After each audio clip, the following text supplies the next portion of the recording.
Maman disait toujours, la vie c'est comme une boîte de chocolat. On ne sait jamais sur quoi on va tomber. À la One Again, bienvenue en 1994, l'année où le monde a basculé. On est mal. Où les légendes sont tombées. C'est Sénat qui est coincé. Et où la pop culture s'est suicidée. Ainsi disparaît le symbole d'une génération. Bienvenue en 1994, entre espoir et tragédie. Hakuna Matata. Entre ballon rond et balle perdue. Il tire sur l'hôpital. Entre course folle et révélation du futur, c'est l'heure de se prendre un sérieux coup de vieux.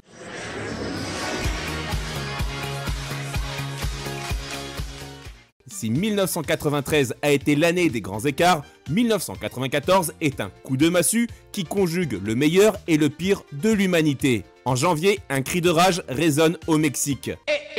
Le soulèvement zapatiste au Chiapas et le grain de sable dans la machine néolibérale. Aux États-Unis, Bill Clinton et Boris Eltsine signent de leur côté les accords du Kremlin. L'Ukraine adhère au traité de non-prolifération nucléaire. En Algérie, le général Lamine Zeroual prend les rênes. Le pays s'enfonce dans la violence et l'islamisme. La guerre scolaire serait-elle rallumée? En tout cas hier au Sénat on s'y croyait. Pendant ce temps, 1 million de militants laïcs descendent dans les rues de Paris pour défendre l'école publique et contre la révision de la loi Fallou. Le Parti communiste a-t-il tellement changé ? Oui, et il va continuer à le faire, c'est une nécessité. Le PCF, lui, change de tête. Robert Rue remplace Georges Marchais. Le début des uppercuts, c'est pour février. L'urgence, c'est d'évacuer ceux qui vivent encore. Au milieu de ces étals, de ces corps déchiquetés, un seul mot, catastrophe. À Sarajevo, le marché de vase d'Ozra est frappé par un obus. Bilan, 67 morts. La bande-annonce d'un film d'horreur à venir.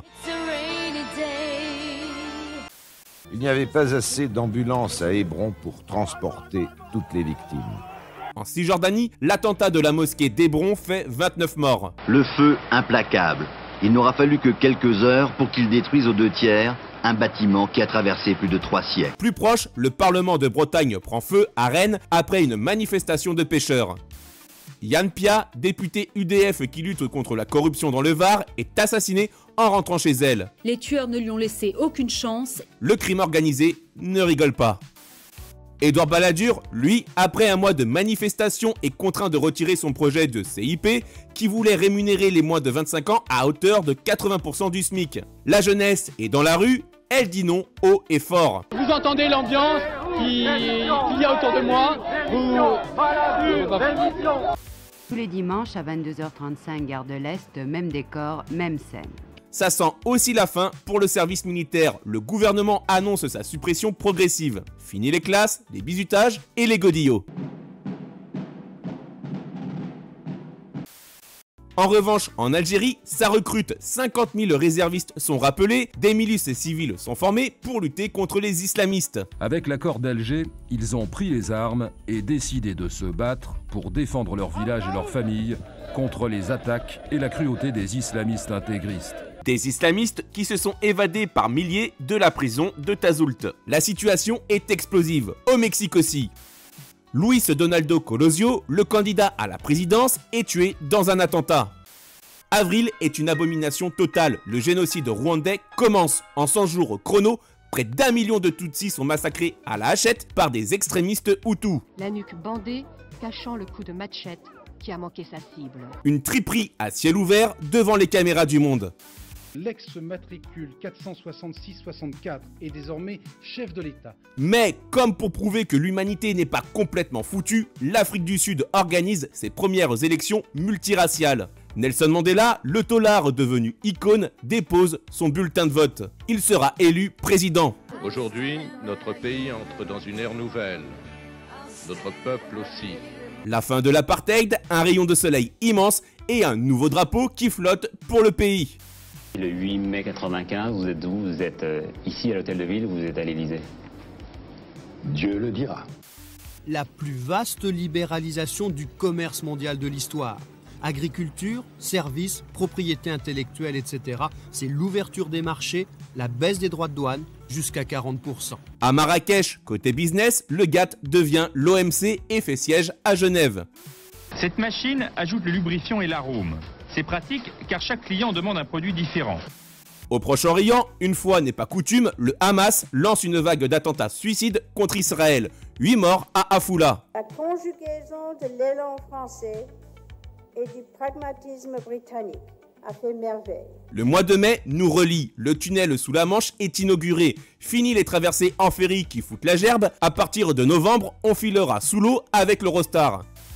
Autre exploit, le porte-avions nucléaire Charles de Gaulle est mis à flot. Et cela pendant que la marche des chômeurs arrive à Paris et que le RPR est plongé en pleine affaire de financement occulte. Les caisses noires, les magouilles, tout ça.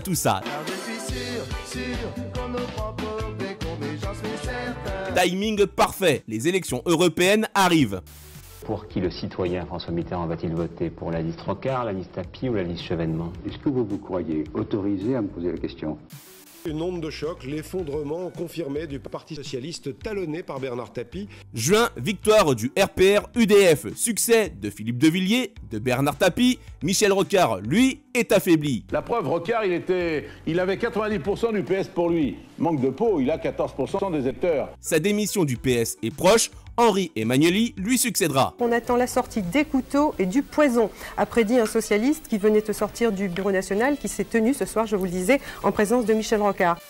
En juillet, l'opération turquoise menée par la France débarque au Rwanda. Et l'objectif reste humanitaire. Il ne s'agit pas d'interposition, mais de protection des populations civiles. C'est une goutte d'eau dans un océan de sang. Les images atroces circulent et l'album des horreurs est aussi alimenté par la guerre de Bosnie. Ils tirent sur l'hôpital. Ils tirent avec des fusils, ils tirent avec des obus. Les médecins, depuis hier, ont pris les fusils. Sarajevo est toujours assiégé. Alors on a appris à courir pour éviter les balles. L'été a rarement été aussi noir. C'est un brasier. La France est en pleine canicule. Les forêts du Sud s'embrasent et en Corée du Nord... La presse de son pays le qualifiait alternativement de grand leader, de chef génial et bien aimé, de héros bienfaiteur du peuple ou encore de soleil de la Corée. Le leader Kim Il-sung s'éteint. Le dictateur est mort, longue vie à son successeur, son fils Kim Jong-il. Août marque une révolution, Netscape Navigator est lancé. Le web devient beaucoup plus accessible et visuel pour le grand public. AOL et Yahoo sont aussi nés. C'est le véritable début de la révolution Internet. Septembre reste fidèle au maître mot, tragédie. Des gilets de sauvetage qui n'ont pas suffi à sauver les passagers et des canaux, le plus souvent, vides. Le ferry Estonia coule en mer Baltique. La catastrophe fait 800 morts. Dans un premier temps, il adhère complètement au maréchal et à la Révolution nationale. On peut dire qu'il est pétainiste. Côté librairie, un livre fait grand bruit, celui de Pierre Péan sur le passé de François Mitterrand. Une jeunesse française déclenche une polémique sur son action sous Vichy. En même temps, la francisque, c'est une distinction honorifique. Vous allez après à Vichy? Oui. La question centrale est celle-ci, et il y a très longtemps qu'on ne se l'est pas posée. Que voulons-nous faire de la France ? François Bayrou est au sommet, une circulaire à son nom fait débat. Son but, la neutralité de l'enseignement public ainsi que celui du port de signes ostentatoires de religion dans les établissements scolaires. L'Assemblée débat pendant qu'une affaire médiatique fait aussi grand bruit. Le petit Grégory remonte à la surface. Vous avez été au cœur d'un vacarme médiatique et judiciaire. Malgré de nouvelles expertises et de nouvelles pistes, le mystère est toujours aussi épais, mais les Villemain, ses parents, s'expliquent pour vendre un livre. Octobre tiendra sa revanche. Octobre, alors que les démocrates américains se prennent une branlée aux élections mid-term, que les républicains reprennent la main au Congrès, Bill Clinton assiste à la signature du traité de paix entre la Jordanie et Israël, comme une lueur d'espoir dans cette année bien sombre. This is our gift to our peoples and the generations to come. Le prix Nobel de la paix est attribué à Yasser Arafat, Shimon Peres et Yitzhak Rabin. Un diplôme et une médaille d'or fin pour chacun et 4 millions de francs à se partager, voilà pour le concret. Mais les perspectives d'avenir sont un enjeu bien plus considérable. Un trio qui symbolise l'espoir d'une paix au Proche-Orient. Un geste fort, sans doute un peu trop. Le Hamas perpètre une opération suicide contre un bus à Tel Aviv. 22 morts civils. Le processus de paix est ralenti. Pas très loin, en Afghanistan, le mouvement fondamentaliste des talibans apparaît. Le terrorisme bouillonne, un volcan aussi. Au Mexique, le Popocatépetl se réveille. Dernier bilan du tremblement de terre qui a secoué la région de Los Angeles. 30 morts, des milliers de blessés. Ce n'est pas drôle et quelques 15 000 sans-abri. En novembre, l'Europe s'élargit. L'Autriche, la Finlande et la Suède rejoignent l'Union européenne. Cela signifie aussi un nouvel espace géographique qui s'étend du Péloponnèse au cercle polaire et de l'Atlantique à la frontière hongroise. Comme un besoin vital de sourire, le Sphinx fait la une. Mazarine Pinjot, la fille cachée de François Mitterrand, fait la couverture de Paris Match. Le secret est éventé. Ou presque. En 81, tous les journalistes politiques connaissaient l'existence de la fille naturelle du président, mais personne n'a jamais rien dit. L'année se termine par un bouquet final. Une nouvelle fois, l'ex numéro 2 d'Elf a été prévenu par une taupe. En décembre, l'affaire Elf éclate, un scandale de malversation gigantesque. Une statue bien emballée et des miroirs, les derniers objets à être embarqués sont trop imposants pour l'être à l'abri des regards. Le tribunal de commerce de Paris prononce au passage la liquidation judiciaire de Bernard Tapie. Tapie, vous qui avez licencié des ouvriers, vous qui avez marchandé vos joueurs de football, est-ce que vous estimez vraiment que vous êtes un homme de gauche? Oui, cher Léon, même s'il a fallu, je paye ta campagne. Et c'est pour ça que tu m'en veux, sûrement. Espèce de salaud, tu m'as pas payé ma campagne. En politique, mieux vaut ne pas avoir de succès, surtout lorsque les présidentielles arrivent. Ne vous alarmez pas, cher Édouard. De nouveau, un Français assassiné en Algérie. Roger Merle, un cadre technique dans une société algérienne, a été tué par balle ce matin. La violence, elle, ne faiblit pas. En Algérie, la guerre civile est un carnage sans fin. Et la décennie noire s'en prend désormais à 4 pères, sans doute un peu trop catholiques. Alain Dieulangard, Charles Decker, Jean Chavillard et Christian Chessel sont assassinés dans le monastère de Tizi Ouzou. Madame, monsieur, bonsoir. Un Airbus A300 d'Air France bloqué sur l'aéroport d'Alger par 4 hommes armés. Le tout pendant que le premier attentat en direct est diffusé dans le monde. La France est à la pointe. Un commando du GIA détourne un avion d'Alger avec l'intention de le faire s'écraser sur la tour Eiffel. Le GIGN intervient à Marseille. Les 4 terroristes sont tués, 3 otages aussi. Boris Yeltsin, le président russe, laisse encore 24 heures aux indépendantistes avant d'ordonner à son armée d'entrer dans Grozny, la capitale. De quoi presque occulter l'offensive russe sur la Tchétchénie, désireuse d'obtenir son indépendance. Le début d'un conflit sanglant.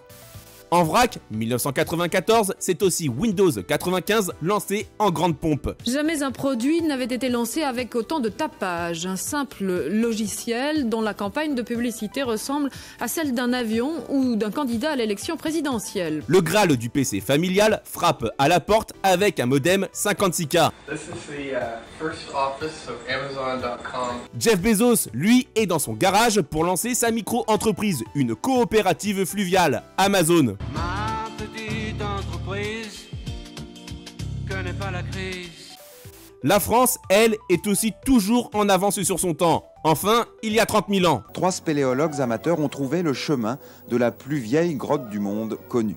La découverte de la grotte Chauvet en Ardèche atteste de la qualité de l'art aurignacien. Et à propos d'art de vie, le footballeur américain O.J. Simpson circule dans sa Ford Bronco à vitesse réduite. Une course-poursuite suivie par 95 millions d'Américains. La raison, O.J. est soupçonné du double meurtre de son ex-femme et d'un ami. Et justement, à propos de sport.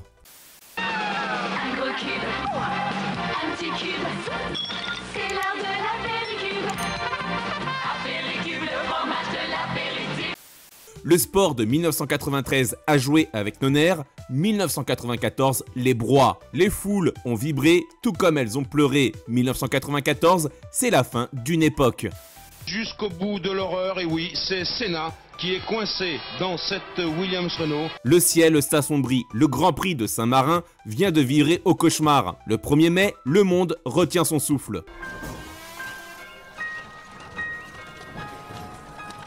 La veille, Roland Ratzenberger a perdu la vie. Ce dimanche, c'est Ayrton Senna.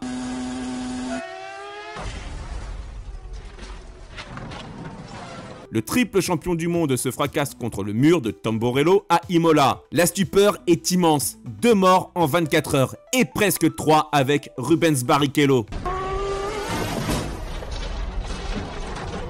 La faucheuse est sortie, le professeur est parti et la course continue. Michael Schumacher remporte son premier titre de champion du monde dans un coup d'éclat. un accrochage avec son rival Damon Hill. Le roi est mort, le nouveau prince est controversé. Winning the championship, it's a dream. Avec le questionnaire de Marcel Proust, appliqué et arrangé à David Ginola. Face à la violence des images, le football prend le relais. Aucune consolation. L'équipe de France fait son mondial en tapant des retournées sur World Cup. Et c'est peut-être mieux. La Coupe du Monde, la vraie, celle américaine et celle des drames.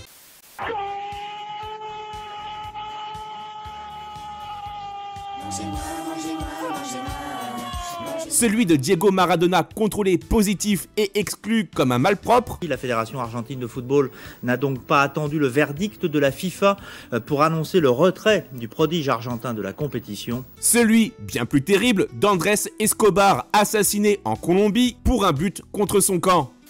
Et enfin, danse la samba et est championne du monde pour la 4e fois.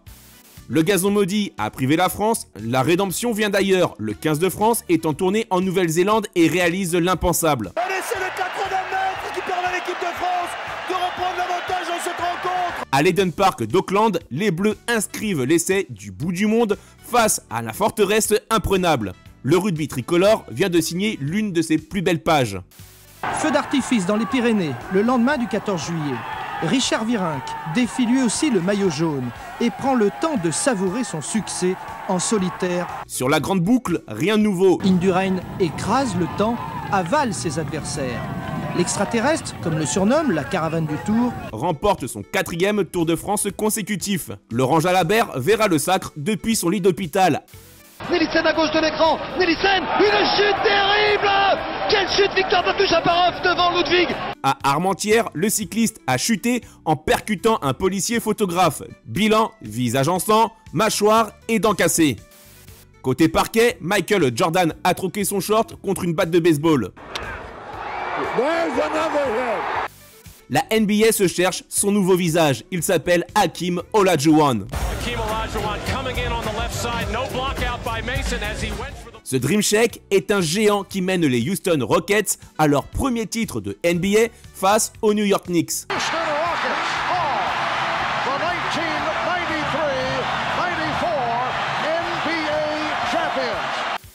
Avec Candia, retrouvez le patinage artistique et vivez des moments d'équilibre et de pureté.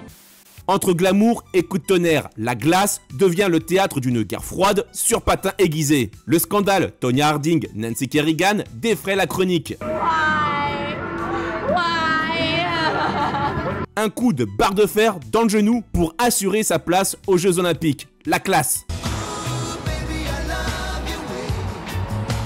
Le mari et l'agent de Tonya Harding savent se défaire de la concurrence. Aux Jeux Olympiques de Lillehammer, l'Amérique se passionne pour le duel entre Nancy Kerrigan, la patineuse agressée, et sa rivale soupçonnée d'avoir commandité l'attaque. Ce drame shakespearien occulte les autres exploits sportifs.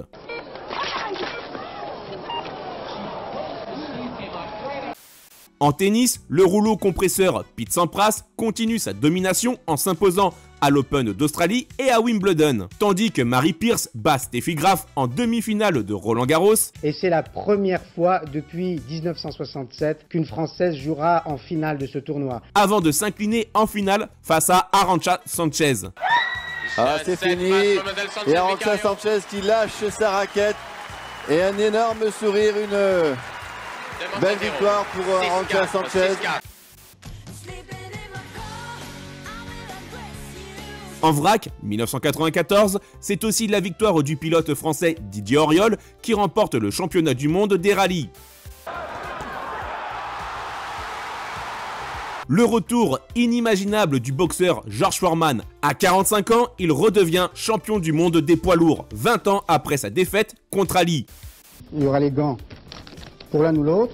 Je les aurais acceptés si on m'en avait fait cadeau. Je vois que la générosité d'Antenne 2 ne va pas jusque-là. C'est sérieux la politique. Mai 1994, c'est aussi la grève des joueurs de baseball aux États-Unis qui paralyse la ligue majeure et met fin à la saison. Monsieur, oui, vous pouvez arrêter, elle est partie. Elle est partie. Enfin, c'est un sprint inoubliable, celui de votre narrateur qui à 10 ans vient de dire adieu à ses amis ainsi qu'à son grand amour d'enfance. C'est terrible. Ah oui, mon Dieu. Un sprint après un bisou volé avec une certaine Aurélie. Fabuleux! Oui, on a tous un souvenir marquant de cette année-là. Lequel est-ce pour vous? Vous avez vos invitations? On est le groupe Elmer Footbeat. Sécurité. Oh les gars, je crois qu'il est temps de sortir une compile là. Elmer Footbeat, la compilation, avec Sud Radio. 1993 a été un défilé de tubes qui secouent. 1994 est un séisme sonore qui enterre tout. Ta mère a le suce des ours.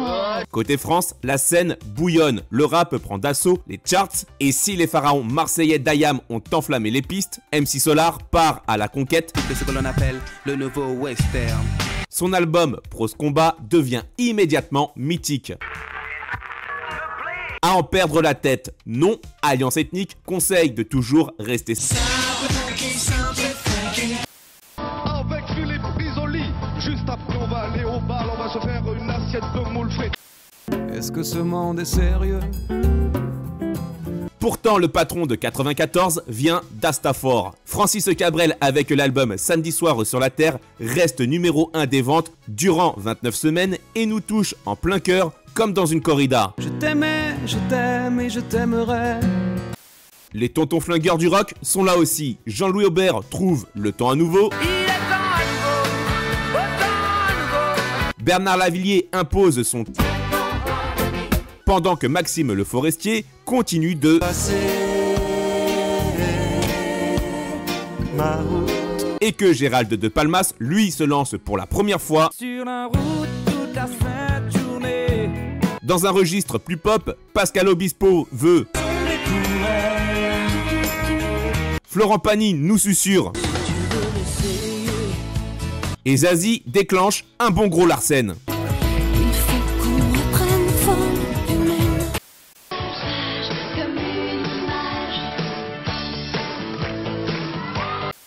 Tout un programme outre-Atlantique, alors que le festival de Woodstock célèbre son 25e anniversaire,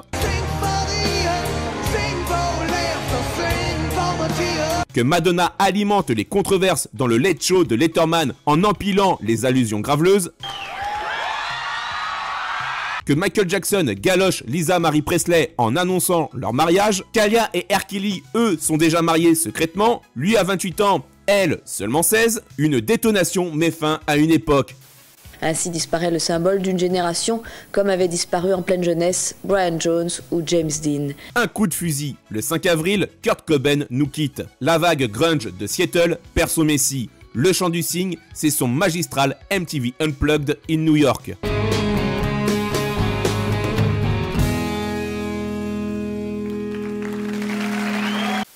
Les survivants de Soundgarden hurlent leur peine.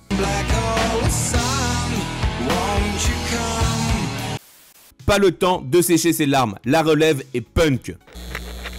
Deux groupes californiens décident que l'heure n'est plus à la déprime, mais à la déconne.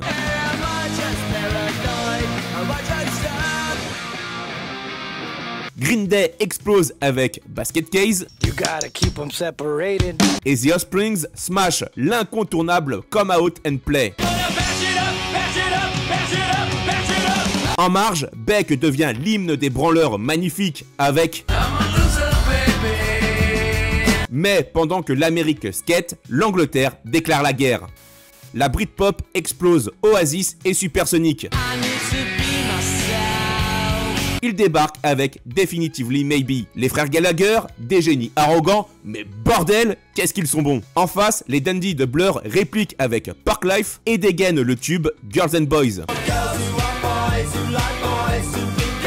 Que le match du siècle commence. Autre révolution, Notorious B.I.G. fait une entrée fascinante avec Ready to Die et le tube Juicy. Sur la côte ouest, Warren G et Ned Dogg règlent la circulation avec le G-Funk de Regulate. Et ceci pendant qu'Usher se fait connaître avec... Comme une envie de danser, 1994 est furieusement dance. Corona fait vibrer les clubs avec... Masterboy fait ressentir le cœur de la nuit. Wakefield fait patienter le samedi soir avec... Real McCoy nous parle... Et la bouche nous fait faire de jolis rêves. La fête est déjà euphorique, mais sans doute pas assez pour des rednecks. Un groupe de Suédois adeptes du banjo. Il reste de la place sur les cassettes, les hymnes arrivent, les Irlandais de The Cranberries se déchaînent avec l'engagé. Youssou N'Dour et Néné Tchéri nous offrent 7 secondes de pure jouissance. Bon Jovi revient encore et toujours. Et Seal prie pour les mourants. Les divas répondent aussi présents. Mariah Carey s'offre le cadeau de Noël ultime avec... Et Céline Dion conquiert le monde grâce au pouvoir de l'amour.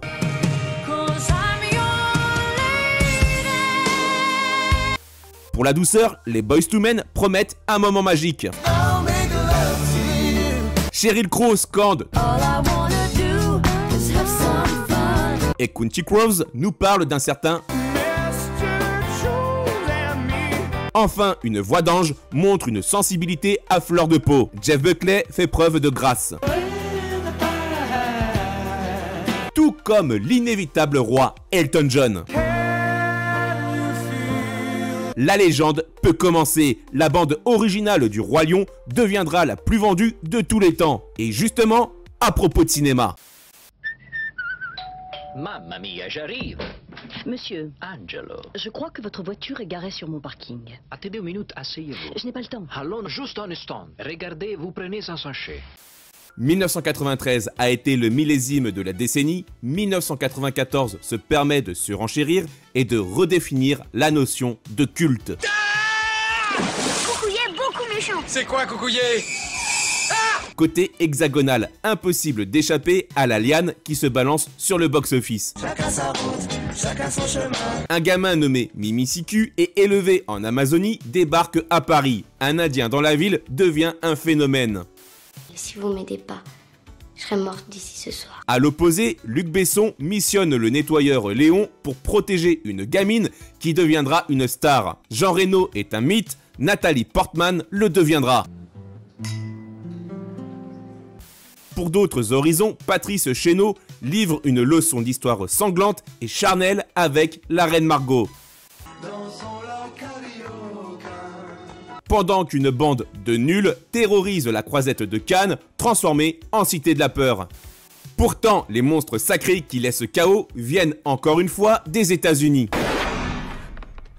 Oh, excuse-moi, je t'ai coupé là. Qu'est-ce que tu disais? Le premier est une déflagration. Un réalisateur azimuté nommé Quentin Tarantino réinvente le genre avec Pulp Fiction. Oh putain, le con, j'ai buté Marvin. Mais pourquoi t'as fait ça, putain? Mais je sais pas, c'est un accident. Narration explosée, dialogue ciselé, scène culte, casting 5 étoiles. Ce n'est pas un film, c'est une expérience qui repart avec la Palme d'Or. And the Oscar goes to Tom Hanks in Philadelphia. À propos de prix, Tom Hanks ne se contente pas de son Oscar pour Philadelphia. Il court vers un second. Cours, Forrest, cours! La fable Forrest Gump nous fait traverser l'histoire américaine comme une plume avec un simplet qui adore le chocolat. Ces films ne sont pas des succès, ce sont des légendes instantanées. Ailleurs, le roi est un lion. Disney rugit, atteint son apogée et transpose la tragédie shakespearienne dans la savane. Longue vie au roi. Le roi lion dévore le box-office mondial et tout le monde pleure Mufasa. Moins de larmes et plus d'évasion, Frank Darabont nous enferme en prison aux côtés de Morgan Freeman afin de jouer aux évadés. L'humour so-british n'est pas en reste. L'anglais maladroit Hugh Grant tombe amoureux d'une américaine, Andy McDowell, lors du 4 mariages et un enterrement. 3, 4. Comme un besoin maladif de rire, un type au visage élastique explose tout. Jim Carrey est bien plus que le roi de la grimace. C'est une tornade qui rafle tout avec The Mask, Splendid, qui défend les animaux dans Ace Ventura. Ouais. En somme, complètement Dumb and Dumber. Dégagez tous les deux.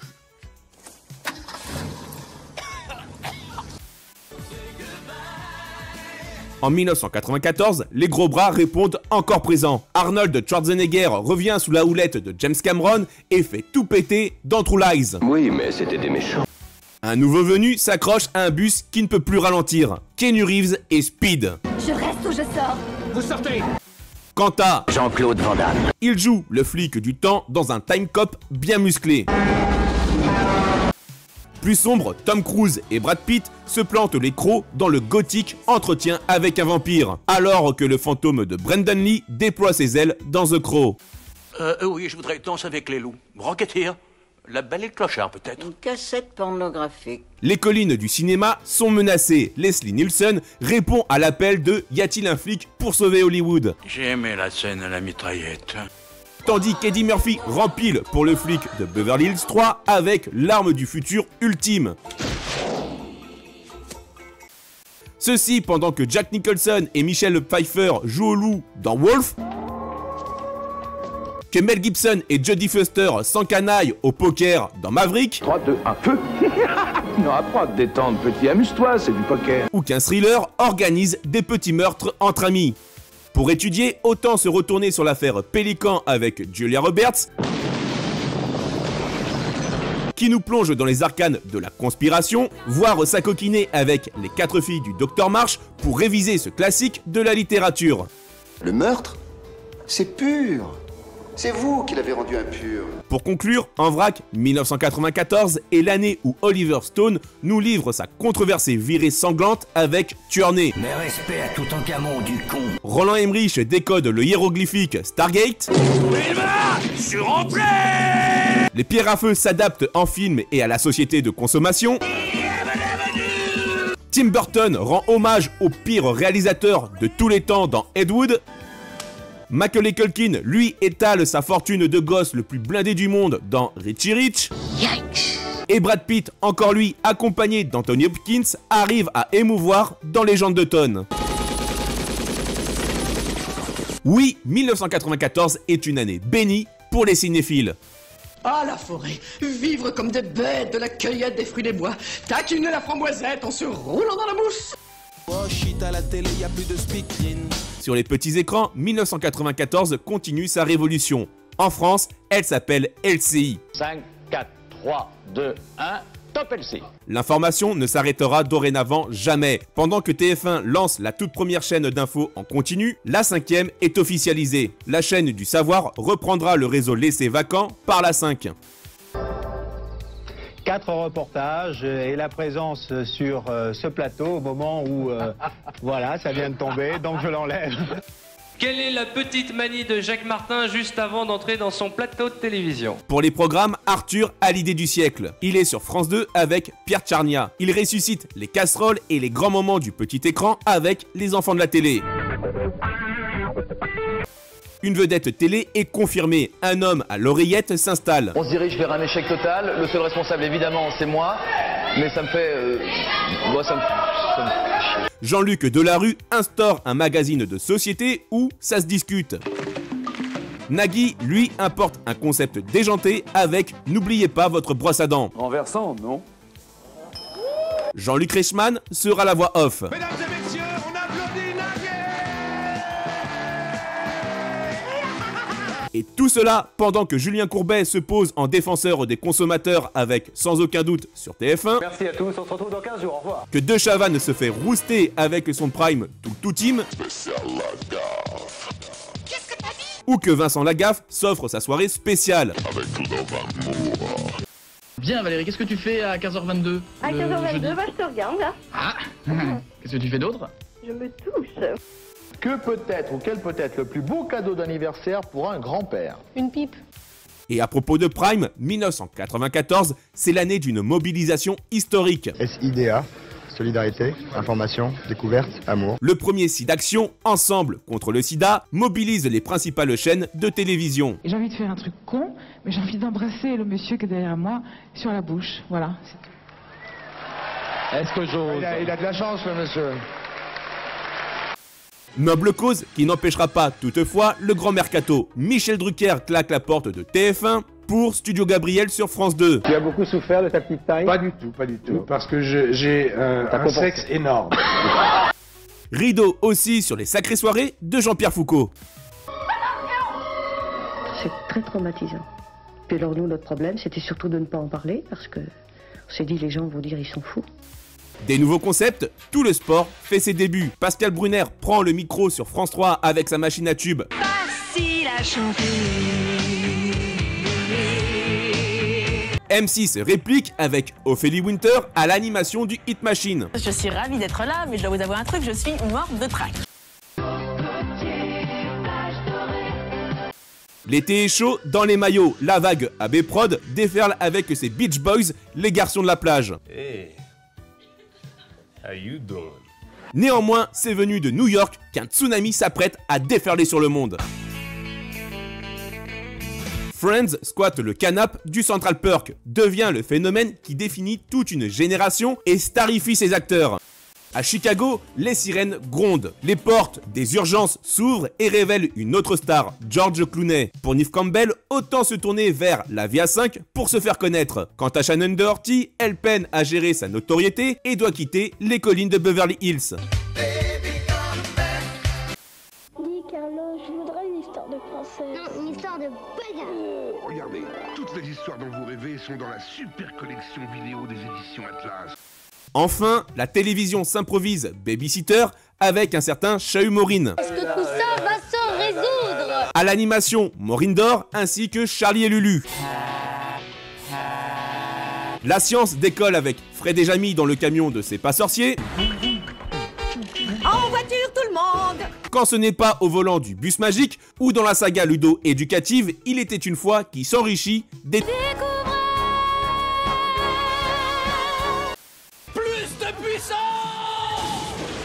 De quoi permettre à deux nerds de réussir à coder Lisa. Bravo les mecs. Spider-Man se balance à nouveau sur les écrans dans une série animée qui fera date. Gargoyles devient la cathédrale gothique et shakespearienne de Disney.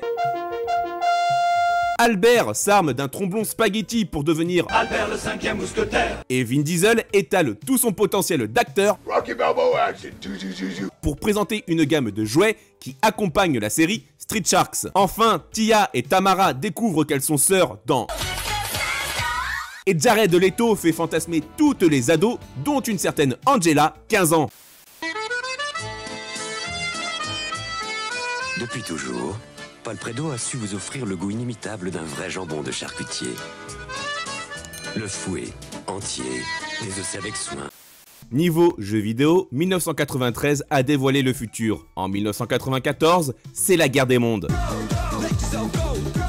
Les CD-ROM ne sont plus une curiosité et au Japon, c'est l'apocalypse. La Saturn de Sega, à peine sortie, va tenter de résister. Un génie de l'électronique débarque. Sony est ambitieux, sa PlayStation aussi. Une petite boîte grise au graphisme qui décoche la mâchoire. Le Big Bang est annoncé. La nouvelle guerre des consoles est déclarée. Le PC ne rigole pas non plus. L'Empire contre-attaque dans TIE Fighter. L'ouragan Doom a laissé des traces. Doom 2, Hell on Earth, déverse des flots d'hémoglobine démoniaque. Dans son ombre, System Shock prouve qu'une IA psychopathe qui nous parle dans un couloir sombre peut être encore plus flippant. Et tout cela pendant qu'une petite boîte nommée Blizzard pose les bases du jeu de stratégie en temps réel. La légende Warcraft, Orcs and Humans entre dans l'arène. La 3D explose aussi les high scores dans les salles d'arcade. Vexé de s'être fait doubler par Virtua Fighter, Namco lâche les coups terribles de Tekken. Rare, lui, met tout le monde d'accord avec la claque Killer Instinct et ses combos dévastateurs. Dans les salons, les 16 bits refusent de mourir, elles livrent des chefs-d'œuvre. Nintendo envoie une banane atomique avec la merveille Donkey Kong Country. Dans un silence de mort, Samus Aran revient glacer le sang dans le monumental Super Metroid. L'aventure avec un grand A. L'opéra qui tire les larmes, c'est Final Fantasy VI. Disney sur ce terrain ne rigole pas non plus, l'adaptation du Roi Lion est aussi magnifique qu'impitoyable. Oubliez Mario, ne pensez qu'à Wario, oubliez Mario, ne pensez qu'à moi. Quant au plombier Mario, il tape sa pause syndicale. Son double maléfique Wario s'offre son royaume sur Game Boy dans Super Mario Land 3. Wario Land, crétin! Le hérisson Sonic, lui, court toujours. Sonic 3 et Sonic & Knuckles décoiffent avec une technologie de malade, une cartouche qui s'emboîte sur une autre. Démentiel, tout comme Earthworm Jim, un ver de terre super-héros armé d'un blaster. Enfin, comment ne pas citer la Rolls-Royce des consoles? Sur Neo Geo, SNK invente le match de rêve en 3 contre 3 avec The King of Fighters 94. Diane les aime, entre deux âges. Chantal exige qu'il soit bien fait. Et moi, je m'envoie que des petits jeunes. Jeunes entre deux âges ou bien fait, 3 façons de l'aimer. 1994 est une métamorphose. La société continue de se transformer. Côté prénom, en France, c'est le grand retour du classique. Ciao Kevin. Les prénoms qui ont la cote sont Nicolas, Alexandre, Thomas, Julien et le nouvel entrant, Quentin. Tarantino fait des émules. Preuve que les parents ont toujours un faible pour les valeurs sûres et un manque d'imagination. Chez les filles, Laura, Manon, Marie, Camille, Marine trustent les premières places. Juste quelqu'un de bien. Quant aux naissances de célébrités, elles sont nombreuses. Que ce soit les sportifs Memphis Depay, Bernardo Silva, Aymeric Laporte, Benjamin Mendy, Alexia Putellas, Lucas Pouille, les chanteuses et chanteurs Ava Max, Iselt, Harry Styles, Justin Bieber, les rappeurs Bad Bunny, MHD, sans oublier les Miss France, Flora Coquerel, Camille Serre, Maeva Cook et Vaimalama Chavez. Une année de chic et de choc.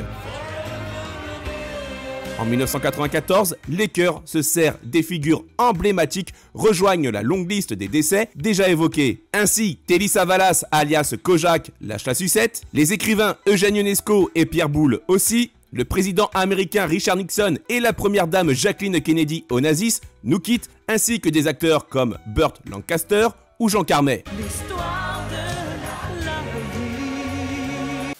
1994, c'était donc tout cela, une pleine année de tragédie. La VHS 1995 serait un tout autre requiem, donnerait envie de se rebeller